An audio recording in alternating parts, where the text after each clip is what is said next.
Ofeliya xanım, çox xoş gördük sizi.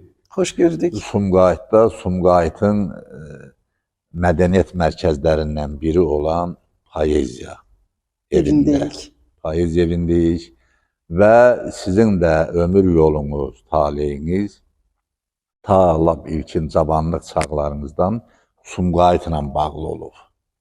Ona görə də söhbətin bura salınması çox yerinə düşür. Ofeliya Babayeva kimdir? Teşekkür edirəm.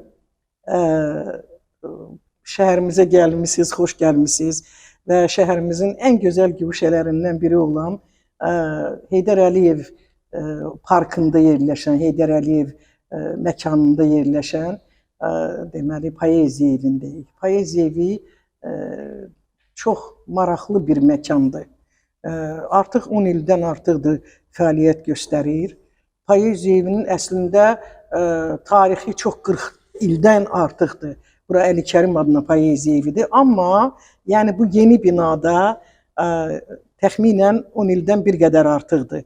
Və bu binanı bizə bəxş edən şəhər icra hakimiyyətinin rəhbərliyinə, digər insanlara təşəkkürümü bildirirəm. O ki qaldı Ofeliya Babayeva kimdir?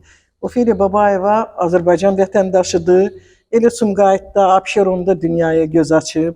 Abşeron onun sevimli məkanıdır.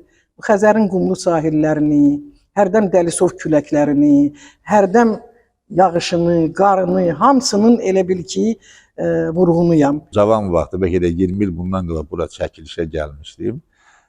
Rəhmətlik Sabir Sarvan ilk dəfə mənə sizin haqqınızda danışdı. Dedi, o bizim danışan dilimizdir, üstünə üz tutduğumuz xeyrxahımızdır və yuxarıya deyəcəyimiz sözləri, çatdıracağımız sözlərin ilk vasitəçisi Ofeliya xanımdır. Yəni, onun vasitəsindən biz ünvanlara sözümüzü deyə bilirik. Sabir Sarvan, Allah rəhmət eləsin, torpağın altında olsa da, ruhu buradadır da. Bunun sözlərini çatdırmağı özümə boş bildim. Bu, mənə deyib eləməmiş ki, bunu nə vaxt Ofeliya xanıma çatdır. Nə də mənim elə bir planım zadı yox idi, açıq. Elə bura gələndə yadıma düşdü ki, bunu sizə çatdırım. Buyurun. Allah rəhmət eləsin Sabir Sarvan. Çox tez bu dünyanı tərk etdi. Çox gözəl şairlərimizdəndir. Unudulan şair deyil onun. Elə iki misrası yadıma düşdü. Bu yalın o tərəfi Yarobasıdır. Bəli. Yaxşıdır, o şey bəli. Çox yaxşı şeylər çoxdur. Çox gözəl şeirləri çoxdur. Ancaq eyni zamanda mənim ona böyük hörmətim vardı. Tez-tez gələrdi yanıma.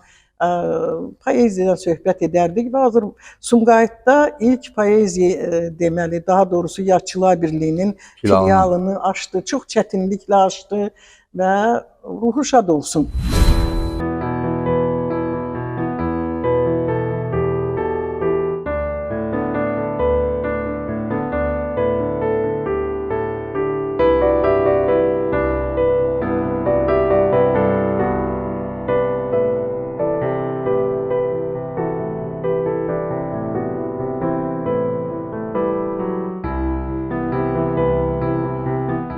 Bu əcdadlarımın bir hissəsi Bakıdandır, İçəri şəhərdəndir. Bir hissəsi isə əslən Xızıdıdır. Ana tərəfdən əslən Xızılıyıq. Xızının çox gözəl, indi tarixə qovuşmuş kəndlərindən biri olan Yuxarı Fındığan kəndidir. Yuxarı Fındığan kəndinin 5000 illik tarixi var. Mən elə belə bu sözü belə demədim. Ziya Bünyadovun Azərbaycan 5-ci, 9-cu əsrlərdə kitabında, Rafael Oğuztürkün tədqiqatlarında dəfələrlə deməli bu kənd, daha doğrusu şəhər olub, deyilənə görə deməli çox böyük bir şəhər olub. Hər dəfə sürüşmələr deməli faciələr yaradıb.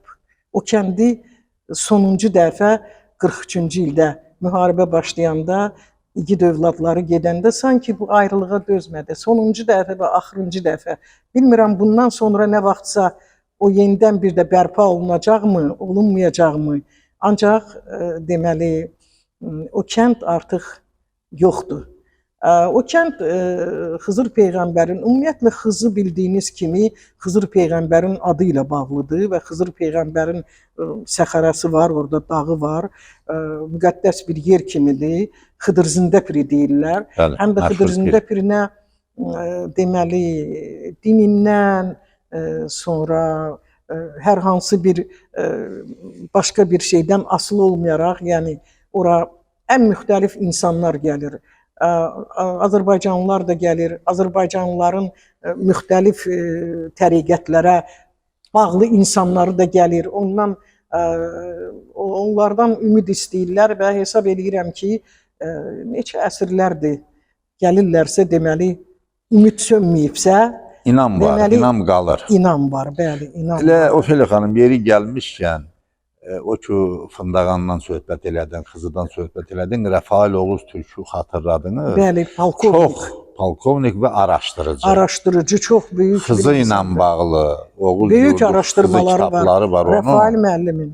Çox Böyük. istəyərdim ki, ona bir veriliş həsr eləyəsiniz. Mən özümdən çox ona istəyərdim. Eləmişik. Eləmişik, çox təəssüf ki, mən böyük bir verilişini eləmişik. Xızı ilə bağlı Bəli. araşdırmalarını, ümumiyyətlə tarixlə bağlı araşdırmalarını elə həmən sizin ulu babanızın xidmətini də o orada göstərdi və dedi Ofelia xanımın ulu babasıdır Bəli, bu. Bunlar ulu babaları. Yəni Xızı ilə bağlı, Azərbaycanın türk tarixi ilə bağlı Rafael Oğuztürkün böyük araşdırmaları var. Bəli. Onu deyim ki, ana babalarım İlyas bəy, Abbas bəyin oğlu. Mən hardasa biz hər dəfə əvvəllər gedirdik. Qəbristanlıq biraz qalmışdı. Nəhəng baş daşları var idi. Mən maraqlandım bir dəfə. Nənəm və anam dedi ki, eyni zamanda dayım dedi ki, bu Abbas bəyin baş daşıdır. Baş daşı çox nəhəng idi. Deməli, əski əlifbanla ya ərəb əlifbası ilə yazılmışdı. İndi o baş daşları yoxdur. Növbəti dəfə sürüşəndə yoxa çıxıb. Abbas bəyin oğlu İlyas bəy deməli Azərbaycanın şimal hissəsindən, Dərbənddən tutmuş ta deməli Bakıya qədər oranın rəhbərlərindən biri olub və haqqında çox təəssüf ki, az məlumatlar var. İlyas bəy hər dəfə neçə atlı ilə Fındığana gələrmiş. Başının adamları ilə. Bəli, dəstəsi ilə gələrmiş. Yəqin ki, qohumlarını, yəqin ki, valideynlərini ata yurduna gələrdi. Amma eyni zamanda deməli ata tərəfdən isə Kərbəlayı İsrafilin də əslində Fındığanla əlaqələri olub, Fındığan babaları Fındığandan olub, amma özü Bakıda doğulub, İçəri şəhərdə doğulub. Ona görə də hamı onu Bakılı kimi tanıyır. Əmiləri deməli Hacı Cəbrayıl Palan deyilən, onlar da milyonçular olub və Dövlət Dumasının üzvü olub. Rus dilində təmiz danışarmış, çox deməli hər dəfə tənqid eləyərmiş Çar hökumətini. O kim ona əl uzadarmış, o əlini havada qoymazmış. O deməli yüksək səviyyəli, yüksək təhsil görmüş insanıdır. O Rusiyada təhsil almışdı və qayıdıb gəlib yenidən deməli Bakıda yaşayırdı. Onun iki xanımı var idi, Azərbaycanlı xanımı. İkinci xanım da Azərbaycanlı idi, amma ikinci xanımın nənəmin anası Rus olub. Deməli, anası, amma atası Kərbəlayı İsrafil olub. Bildiyiniz kimi Sona xanım tarixi siyasi bir şəxsiyyətdir.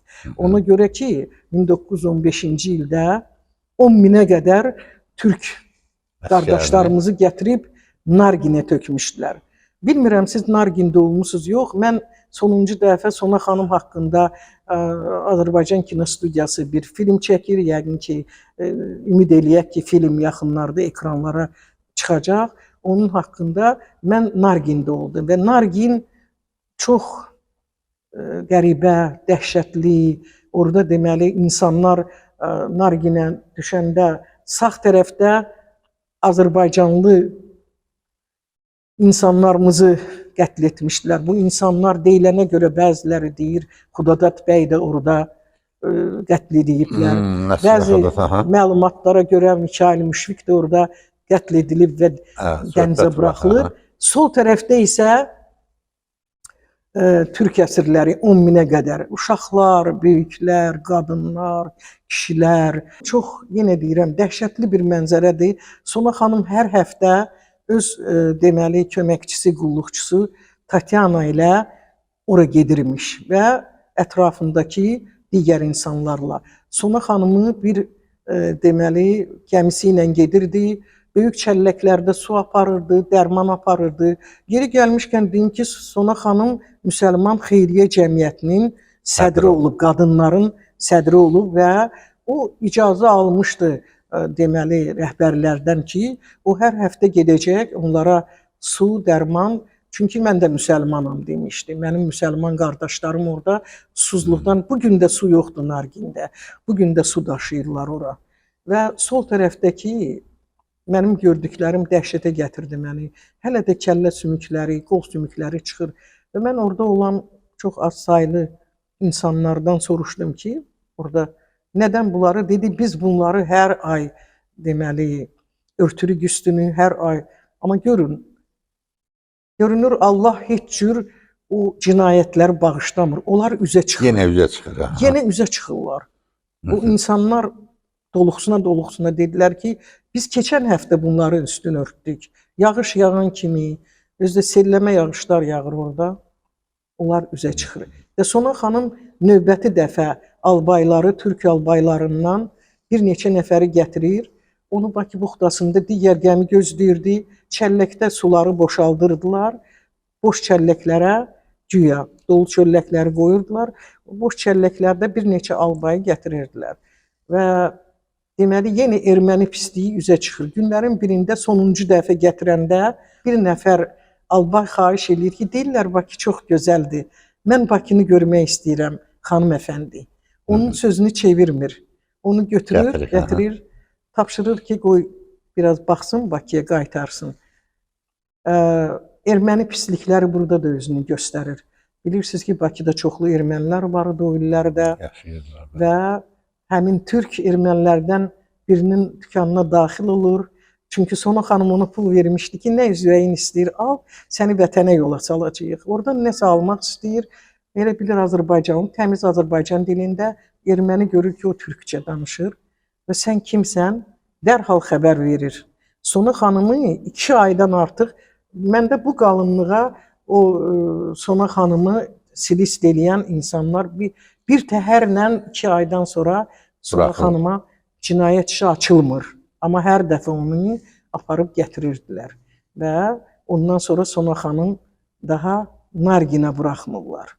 Yəni, Azərbaycan xalqı bu faciələri yaşayıb və bugün də Zəngəzur dəhlizinin açılmasına böyük səylər göstərən, böyük qüvvə sərf edən, böyük vəsaitlər sərf edən, bütün bunlar heç biri elə belə deyil.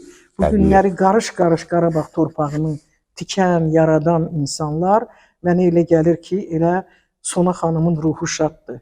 Kərbəlayi İsrafilin də nə qədər bu dünyadan köçüb gedən, erməni zülmlərini görən, digər bizə qarşı olan xalqların zülmlərini görən insanların ruhu şaddır. Və bundan sonra da arzu edirəm ki, şad olsun. Təbii. Kərbəlayi İsrafilin də fəaliyyəti olub Nargin adasından türk albaylarının qaçırılmasında. Bəli, təbii ki, Kərbəlayi İsrafil razı olmasaydı, onun xanımı Kərbəlayi İsrafilin bilavasitə maddiyyəti ilə, digər məsələlərlə, bütün bunlar Kərbəlayi İsrafilin işləri idi. Sona xanım kim idi ki, əgər Sona xanıma icazə verməsəydilər, oradan təbii ki, deputat idi, Dumanın üzvü idi. O icazə almışdı ki, mənim xanımım, sevimli xanımım icazə verir. Çox istəyir ki, getsin onlarla Bəli. su aparsın. Ofeliya xanım, bayaq bir kitab göstərdiniz çəkilişdən qabaqki söhbətdə. Əyyub Abbasovun Zəngəzur Bəli, kitabı. bəli. Və çox mənə açıq ləzzət elədi ki, bir vətəndaş kimi, bir qələm adamı kimi, bir yurdunun sevəni kimi, yurdunun aşiqi kimi bu sahələrlə maraqlanırsan. Yəni Zəngəzurla, onun başı bəlalı tarixi ilə və bu kitabı elə məsləhət gördünüz ki, oxuyun. Çünki Zəngəzurun bütün başına gələn faciələrin tarixi bu kitabda var. Bir qədər bu Əyyub Abbasovun özü ilə və Zəngəzur əsərinlə bağlı məlumat verərdiniz. Mən bu kitab haqqında evimizdə mənim rəhmətlik anam hardasa bu kitabı oxuyurdu. Mən onda hardasa 2-ci, 3-cü siniflərdə və görürdüm ki, göz yaşlarını axıdır. Anam da Bakılıdır, Abşeronludur. Çoxdan düzdür, əslən Xızılıdılar, amma çoxdan Bakıda yaşayan insanlar olublar. O göz yaşları axıdır. Mən gəlib anamı qucaqlayırdım, gözünü silirdim ki, ana niyə ağlayırsan? Heç o gözün silirdi, durub. Mən balacaydım deyənə İzah eləmirdi. İzah eləmirdi mənə. Anam da ədəbiyyat müəllimi idi, o da müəllim idi. Bəli, təhsil görürdü. Bəli. Onu deyim ki, müharibə illərində Bakıda 132 nömrəli məktəbdə oxuyub və müharibə başlayanda anam 10-cu sinifə keçibmiş və dayılarımı əskər aparıblar, müharibəyə aparıblar və günlərin birində onlar deməli Sovet hökuməti qurulanda yaxşı ki uzaqlara sürgün etməyiblər bunları. Onlar deməli deyiblər ki, siz səsinizi çıxartmayın. Onlara kömək eləyən insanlar olub, sağ olsunlar. Yazıb veriblər ki, bütün varını, dövlətini, hər şeyini verdi. Sovet hökumətinə bağlı bir adamdır. Deməli, yaşadıkları evdən, indi deməli, bildiyiniz kimi, babalarımın evlərindən biri ilə içəri şəhərdə olub, çox böyük. Gedin orada yaşayın. Kiçik bir yer veriblər, orada yaşayırdılar. Babamı bir gün Maarif naziri dəvət eləyib, dost idi. Səhv etmirəmsə, bunları mənə anam danışırdı. Mən 10-cu sinifə keçmişdim. Səhv eləmirəmsə, Mikayıl Qafarovu deyirdi, deməli, o Maarif naziri çağırıb, babamla dost olub, deyib ki, siz təcili gedin Xızıya, qayıdın Xızıya. Niyə? Bu qız artıq hamını müharibəyə aparıblar, Xızıda məktəblərdə kişi müəllimlər qalmayıb. Bu qızı biz deməli, oxuyub ki, filan kəndlərdə məktəblər boşdur, həm dərs desin, həm də məktəb direktoru. O deyib ki, bəs cənab nazir, necə ola bilər bu 10-cu sinifə keçib, deyib, başqa çarə yoxdur. Ya Lənkərana getməlidir, ya da Xızıya. Lənkəranda və Lənkəran biraz uzaq olduğu üçün... Həm də Xızı öz yeridir, öz kəndidir. Xızı öz kəndi də artıq 43-cü ildən olmadı. Yox oldu. Gəldilər aşağı Fındığan deyilən çox. O da deyib, yaxşı, gəlib. Anam orada ta müharibə qutarana qədər deməli, dərs deyib, həm də Hacı Şəkər kənd məktəbinin, mən onun sonralar əmək kitabçasına baxırdım, Hacı Şəkər kənd məktəbinin, Qaragöz kənd məktəbinin direktoru olub. 7 illik məktəblər. Anam deyirdi, uşaqlar o qədər həvəsli idi oxumağa. Günlərin birində 3 uşaq gəlirdi məktəbə, 2 gün gəlmədi deyib, 1 gün gəlmədi, 2-ci gündə gəlmədi. Soruşduq, niyə gəlmir? Uşaqlar dedi, bilmirik. Anaları da görükmür. Deyir, mən kolxoz sədri çox yaşlı bir kişi idi. Güclə deyir, yeriyirdi, Nəsrullah əmi deyir. Onu çağırdım, dedim, gedək, bax, çəkək görək, aclıq illəri idi. Getdik, qapını açdıq, dəhşətli bir mənzərə ilə üzləşdik. Ana və 3 uşaq. Sən demə, aclıqdan həlak olublar, şəhid olublar. Deyir, mənim əsəblərim onda deyir, xeyli pozuldu. Mən bir neçə gün özümə gələ bilmədim. Mən deyir, özdə Qaragöz kəndinə, Hacı Şəkər kəndi ilə aşağı Fındığan kəndi aradan çay keçirdi. Atla gedirdim, deyir, mən at sürə bilirdim, deyir. Bakıda deyir, o vaxt atçılıq dərnəyinə gedirdim. Öyrənib, hə. Hə, öyrənib, deyir. Bax belə faciələr yaşanıb. Bir daha deyirəm bu faciələr yaşanmasın. Anam sonralar mənə dedi ki, sən hökmən Zəngəzuru oxu. Niyə ana? Gör ki, insanların başına nələr gətiriblər. Oxuyarsan, amma indi oxuma hələ. Nə vaxt ali məktəbi bitir, qutar, sənin əsəblərin dözməyəcək. Mən oxudum bu əsəri, amma Azərbaycancası yox. Azərbaycancasını bilmədim. Anam verirdi, hamıya oxutdururdu o kitabı. İndi amma görürəm o kitabxanamızdadır, durur. Əldən ələ keçib, amma yenidən bizə qayıdıb. Mən 87-ci ildə deməli Minçkovskinin tərcüməsində rusca oxudum bu kitabı. Çox müfəssəl məlumat verilib Əyyub Abbasov haqqında.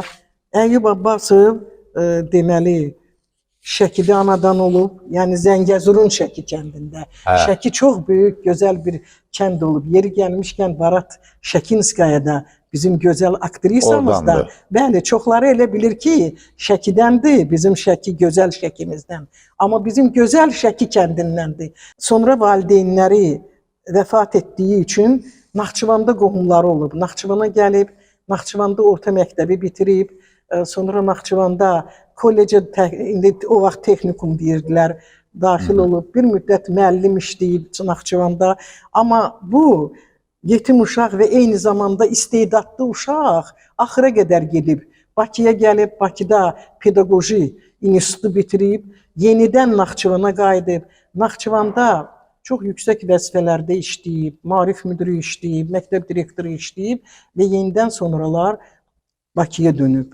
Çox gözəl şairdir, çox gözəl şeirləri var, dəfələrlə onlarla kitabları çıxıb, amma ən maraqlı kitabı mənə elə gəlir ki, onun Zəngəzur haqqındakı. Zəngəzuru oxuyanda insanlar bəzən bir deyirik ki, nədən gəldilər? Ya qaçqınlar, ya köçkünlər. Bu kitabı oxuyandan sonra biz o qaçqınlara, köçkünlərə haqq qazandıracağıq. O insanları nə dərəcədə zülmlə həlak edirlər və axıra qədər onlar gedir. Atmaq istəmirlər yurtlarını, gülləliyirlər, odda yandırırlar, suda batırırlar. Yenə deyirəm, son dərəcə gözəl bir kitabdır. Hər bir Azərbaycanlıya Zəngəzuru oxumağı mən tövsiyə edirəm. Düşüncə coğrafiyanız nə yaxşı ki, genişdir. Təşəkkür edirəm. Təkcə Bakı deyil, Xızı deyil, Şimal sərhədi deyil, bütün Azərbaycanın coğrafiyasını yaddaşınızda yaşadırsınız, ürəyinizdə əzizləyirsiniz və onun xoş günü üçün ruhən can atırsınız. Bu da onun üçün deyir, Allah yükü də, sevinci də çəkə bilənə verir. Bəlkə də budur ki, taleyinizə sizin Qərbi Azərbaycanla bağlı hələ institutu qurtaranda kurs işi götürmüşsünüz. Sən taleyinin uyğarlığına bax. Gör necə uyğar gəlir. Bu boşuna deyil, təsadüfü bu dünyada heç nə yoxdur. Zərurətdən doğur. Hə, zərurətdən doğur. Zərurətdən doğur. Dediniz ki, kurs işiniz İrəvanla bağlıdır. Bəli, Qərbi Azərbaycanda yaşayan, konkret Amasiyada yaşayan Azərbaycanlıların ləhcə və şivə xüsusiyyətləri idi. Və o vaxtlarda, yəni ora Ermənistan adlanırdı, sərbəst gedib gələ bilirdik. Düzdür, onlar nə qədər də olsa biz vətəni sevirdik. Mən nədənsə xoşuma gəldi, çünki bizim qonşuluğumuzda eyni zamanda mənlə oxuyan dostlarımdan Səyyad, indi o dünyasını dəyişib, çox gözəl həkim idi. Onlar bizim qonşuluğumuzdaydı. Mən ağa müəllim, professor, sonra Hidayət müəllim. Bunlar heç biz onların Qərbi Azərbaycandan olduğunu bilmiyoruz.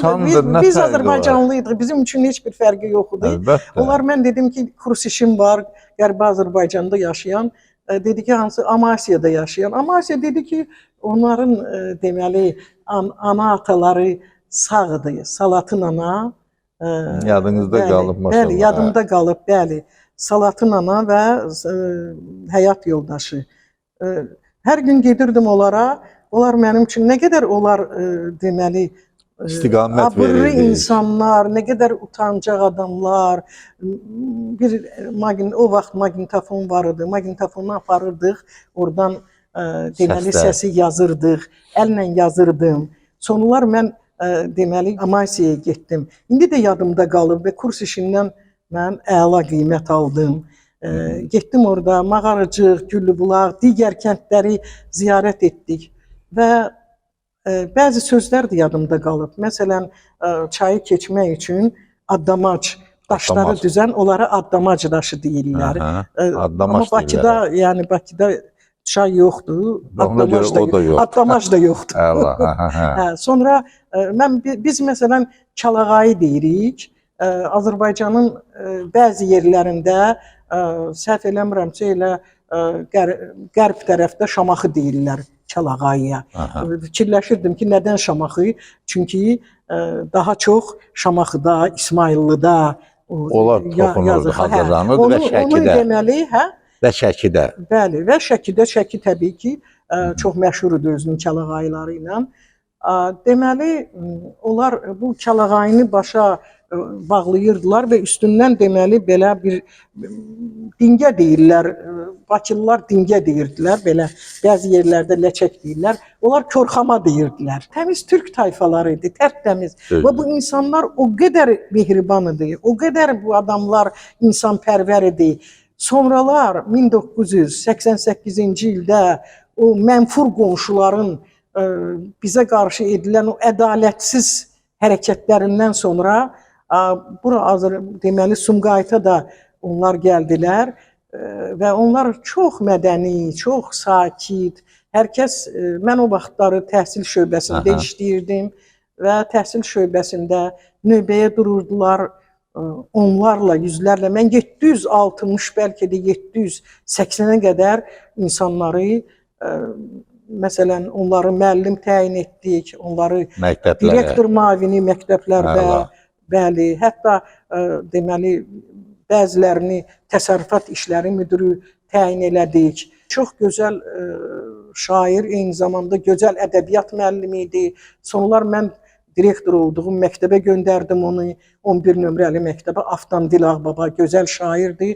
Bugün filologiya elmləri doktorudur, professorudur. Aslan Bayramov. Aslan Bayramov kafedra müdürüdür. İndi artıq onların da təqaüd yaşı çatıb. Onlar da elmlər doktorudur. Onların bir hissəsini biz Xızıda yerləşdirdik. Bir hissəsini Yaşmada yerləşdirdik. Yaşma tərəfdə onlar Türkoba adlandırdıq onları.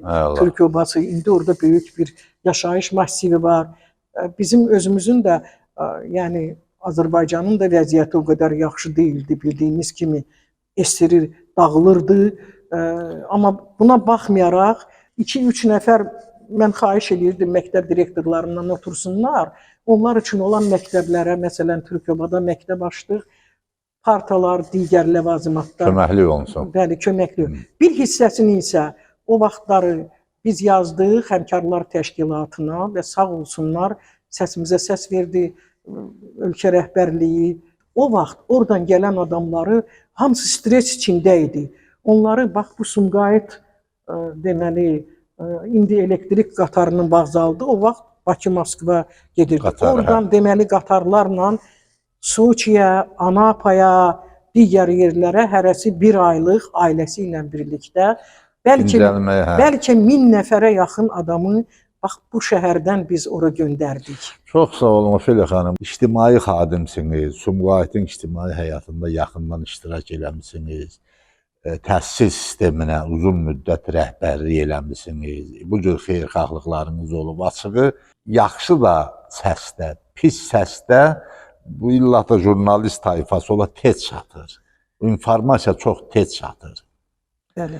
O vaxt mən sizi nə görməmişdim, nə tanımırdım. Ancaq bilirdim ki, orada Ofelia Babayev adında bir təhsilin müdürü var, Maarif şöbəsinin müdürü var. Eyni zamanda şairdir və xeyirxahdır. Təbii ki, heç görməzə, bilməzə o gələn səslər bunu yaratmışdı.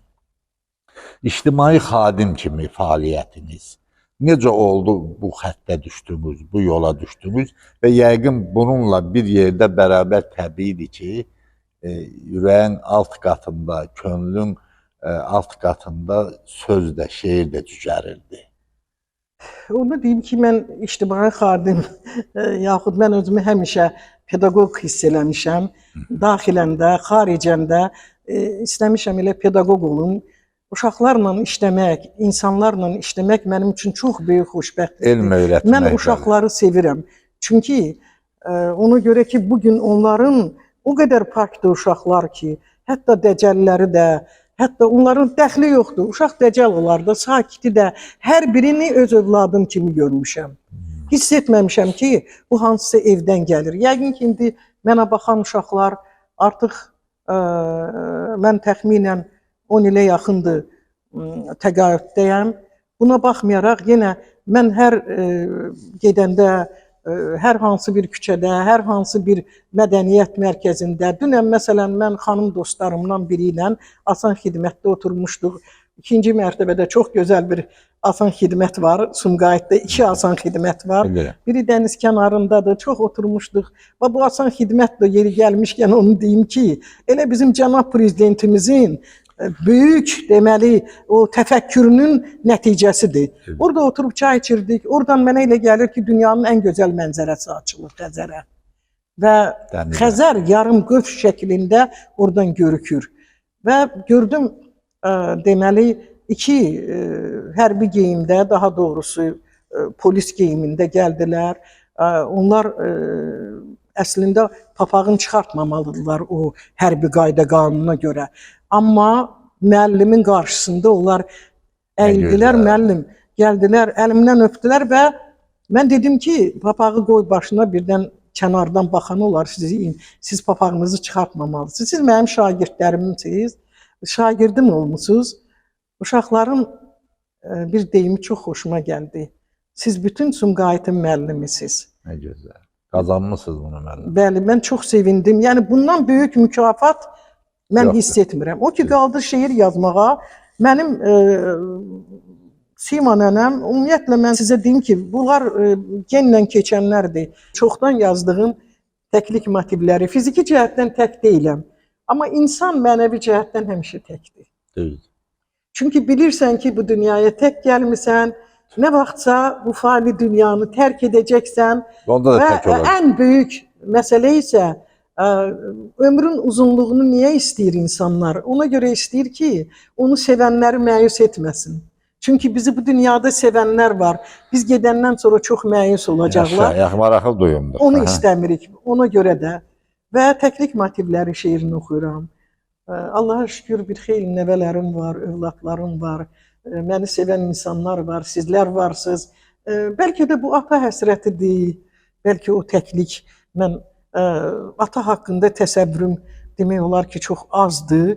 Mən yalnız şəkillərdən atamı tanıyıram. Ey uzaq səfərə yollanan atdı. Piyada yanından ötüb keçəndə halını sormağı heç vaxt unutma. Fikri yel qanadlı özü piyada. Gələr qulağına çatar bir səda. Təklik Allah ilə olmaq deməkdir. Təklərə tək Allah özü köməkdir. Ey doğmam, ey yadım, istəklilərim. Yox, dərd eyləməyin tənhalığımı. Təkliyi dərd etmir təklər özünə. Mən tənha olanda cihan oluram.